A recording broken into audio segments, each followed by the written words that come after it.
Gastric juice వల్ల మనకు ఉపయోగం ఏంటి? ఆ గ్యాస్ట్రిక్ జ్యూస్ అనేది ఎక్కడ ఉత్పత్తి అవుతుంది, దానివల్ల మనకి ఉపయోగం ఏంటో ఇప్పుడు మనం తెలుసుకుందాం. అంటే ఈ గ్యాస్ట్రిక్ జ్యూస్లో ఎన్ని ఎంజైమ్స్ ఉంటాయి కూడా మనం ఇప్పుడు తెలుసుకుందాం. ఈ గ్యాస్ట్రిక్ జ్యూస్ అనేది పొట్టలో ఉత్పత్తి అవుతుంది. వీటి వల్ల ఉపయోగం ఏంది? ఈ జ్యూస్ వల్ల మాంసకృతులను ప్రోటీన్ను జీర్ణం చేసి ఒక జ్యూస్ లాగా తయారు చేసి ఒక క్రైమ్ లాగా తయారు చేస్తుంది. ఏది? Gastric juice. మరి ఈ గ్యాస్ట్రిక్ జ్యూస్లో ఏ ఎంజైమ్స్ ఉంటాయి? హైడ్రోక్లోరిక్ యాసిడ్, మరి పెప్సిన్, మరి రెనిన్ అనే 3 ఎంజైమ్స్ ఉంటాయి. ఈ ఏం చేస్తాయి? మాంసకృతులను ప్రోటీన్స్ని జీర్ణం చేసి మరి ఏది? పెప్సిన్, హైడ్రోక్లోరిక్ యాసిడ్ మాంసకృతులను ప్రోటీన్ను జీర్ణం చేసి ఒక క్రైమ్ లాగా ఒక జ్యూస్ లాగా తయారు చేస్తాయి ఈ 2.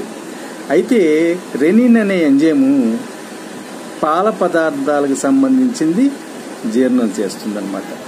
ఇది హైడ్రోక్లోరిక్ యాసిడ్, పెప్సిన్ ఏమో ప్రోటీన్స్ని మాంసకృతుల్ని ఏం చేస్తుంది?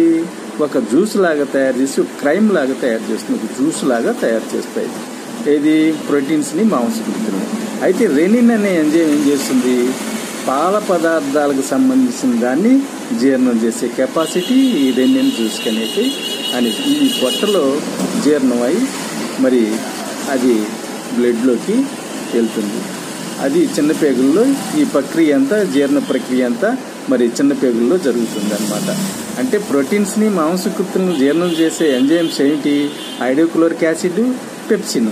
మరి ఇంకోటి ఏంటి? రెనిన్ అని ఎంజైమ్స్. హైడ్రోక్లోరిక్ యాసిడ్, పెప్సిన్ ఏమో మాంసకృతులను ప్రోటీన్లు జీర్ణం చేస్తే, మరి రెనిన్ అనే ఎంజైము పాల పదార్థాలకు సంబంధించిన దాన్ని జీర్ణం చేసి జావలాగా తయారు చేసి జ్యూస్ లాగా తయారు చేసి క్రైమ్ లాగా తయారు చేసి మరి బ్లడ్లోకి పంపుతుంది.